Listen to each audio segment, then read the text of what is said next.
esta es la segunda parte del video de esta semana. Seguimos entonces con Freud.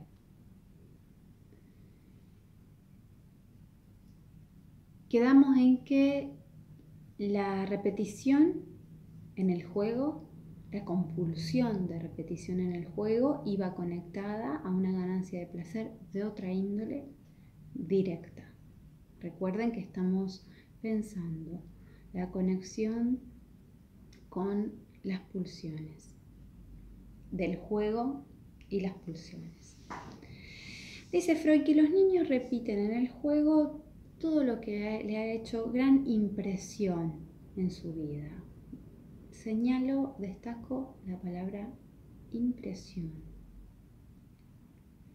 como afecto, pero también como inscripción, lo que se imprimió en esa vida. Incluso yo diría algo más, lo que no cesa de no imprimirse. O sea, lo no vivido en eso vivido. Dice Freud, de ese modo, en ese modo de repetición, encuentran una posibilidad de abracción de la intensidad de esa impresión y se adueñan de la situación. Vuelve a aparecer la noción esta de apoderamiento, de tener poder sobre lo impresionante o sobre las impresiones de esas vivencias.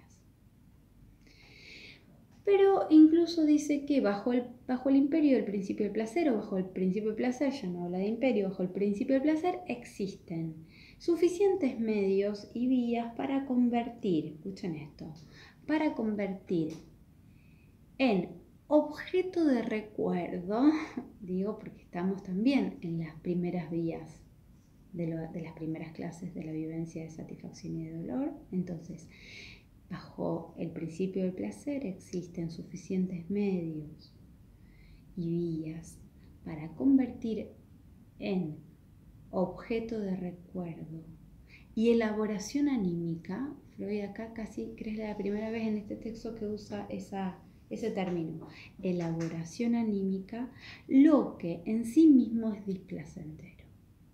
O sea que por más que él haya presentado que este modo de repetición tiene una satisfacción más directa, sigue insistiendo que el principio del placer ya tiene las herramientas como para dar una elaboración anímica a eso que en sí mismo es displacentero. Por lo tanto, insiste con que se trata de otra cosa, todavía no tienes otra cosa y nosotros no nos vamos a meter en eso. Esa otra cosa ustedes ya sabrán que es la pulsión de muerte.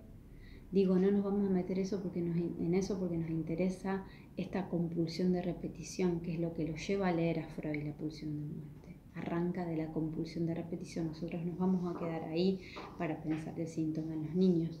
En todo caso, después retomaremos si hace falta la pulsión de muerte en los niños, pero no es por ahora el acento que quiero ponerle.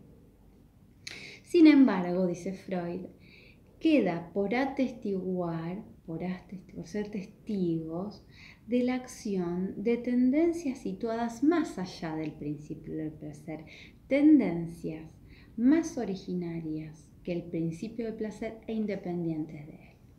O sea que estos instrumentos, estas herramientas que acaba de nombrar respecto de la elaboración dentro del principio del placer ya no tienen que ver porque son independientes de eso que ocurre. Aquí es donde estamos en la página 22, por si quieren ir al texto. Aquí es donde él se va metiendo en otro tipo de argumentación para llegar al cambio de dualismo. Dice, en vistas de la conducta en la transferencia, el destino fatal, la neurosis de destino, los sueños de guerra de neurosis traumática y la impulsión del juego en el niño, suponemos, dice Freud, suponemos que en la vida anímica existe realmente una compulsión de repetición que se instaura más allá del principio del placer. Entonces, el juego infantil como modo de trabajo del aparato anímico lo lleva Freud a la observación de la pulsión de muerte. ¿En qué punto? En este carácter compulsivo de repetición. Lo que señala a renglón seguido Freud es que la compulsión de repetición y la satisfacción pulsional directa, este también es un punto que yo quiero señalar, la satisfacción pulsional directa están entrelazadas en el juego en el niño. Entonces ahí ya con un paso dado en el desarrollo dice que finalmente la compulsión de repetición, todavía no nombró la pulsión de muerte, la compulsión de repetición es más originaria, más elemental, más pulsional que el principio de placer que ella destrona. Después va a hablar del lugar en el que queda ubicado el principio del placer. No sin antes señalar 3 preguntas que yo se las quiero dejar acá en este video porque seguramente las vamos a retomar el martes. Sería, creo que el 4.º punto de capitón de esta clase que estoy grabando para ustedes y que vamos a retomar el día martes. La primera. ¿Cuál es la función? ¿Cuál es la función que le corresponde a esta compulsión de repetición? La segunda, ¿bajo qué condiciones puede aflorar? Por último, ¿qué relación guarda la compulsión de repetición con el principio de placer?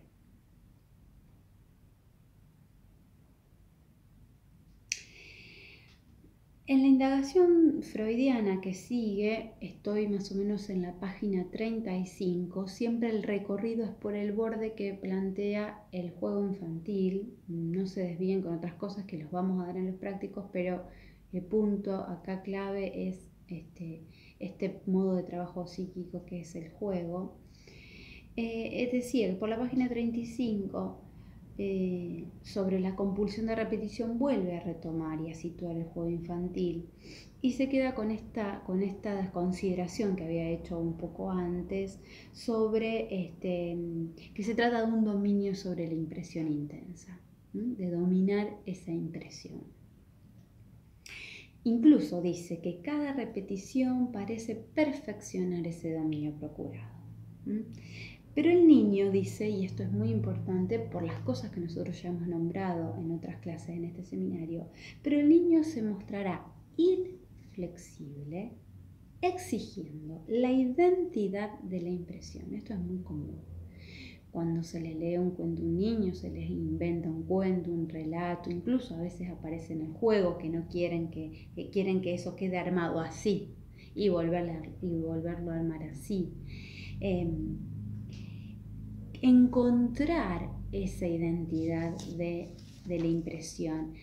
La repetición, dice Freud, se trata del reencuentro de la identidad y esto constituye en sí misma una fuente de placer.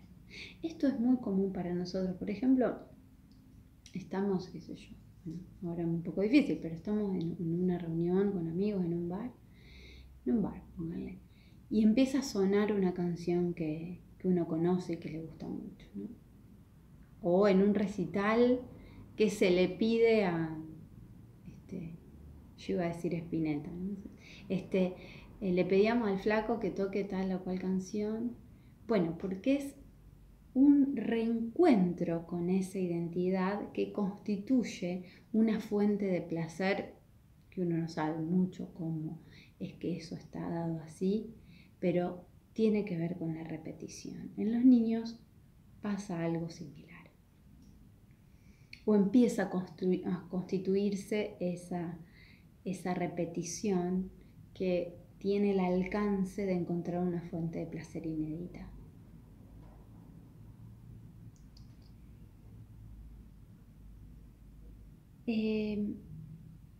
Hasta acá esa compulsión de repetición que tiene que ver con el dominio de lo pulsional en Freud. Vamos a trabajar entonces un poquito antes de terminar cómo trabaja el Forda Lacan en los comienzos de su enseñanza, como les decía antes. Para eso, el seminario 1, en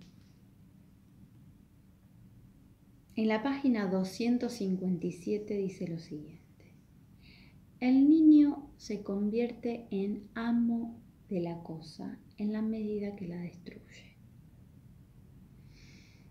Yo había hablado en la clase anterior sobre el asesinato de la cosa. Creo que Ezequiel me había hecho algunas preguntas y vamos a ir de a poquito entrando en este problema.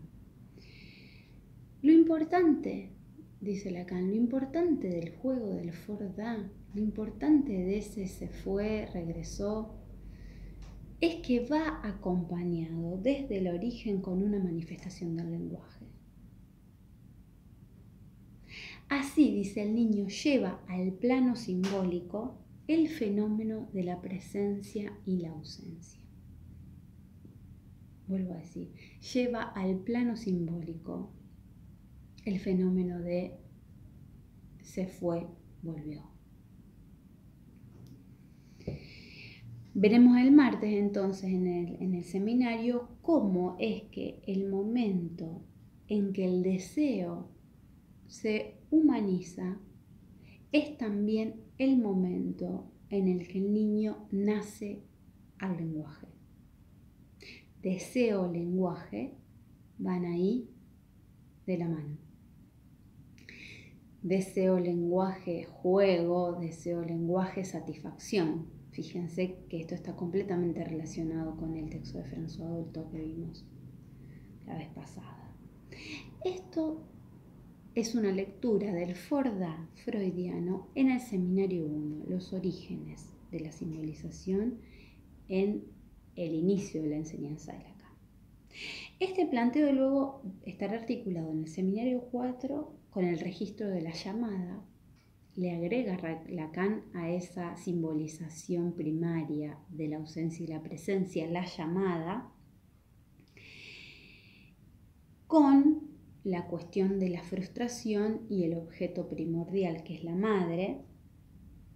Y después, en los seminarios que siguen, en el seminario 6 y en el seminario 8, son dos lugares también donde trabaja el Forda, la ausencia y la presencia, que ya ahí estarán articuladas a la demanda y al deseo del otro.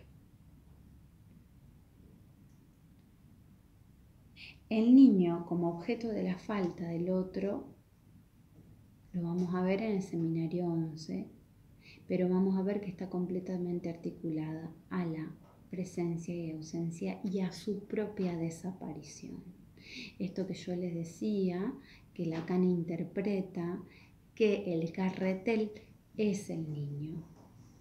Esto lo vamos a ver más adelante, pero no quería dejar de situarles cómo lee Lacan el Forda en el primer año, en los primeros años, eso debe ser el tercero, ¿no? Los escritos técnicos de Freud, pero en el primer año, en los primeros años de su enseñanza, que el registro de lo simbólico, el registro de la palabra, está en relación entonces a esa satisfacción pulsional que va a darse en la compulsión de repetición de manera indirecta e independiente del principio de placer. Como ahí Lacan sitúa el asesinato de la cosa, lo vamos a ver el martes en el seminario.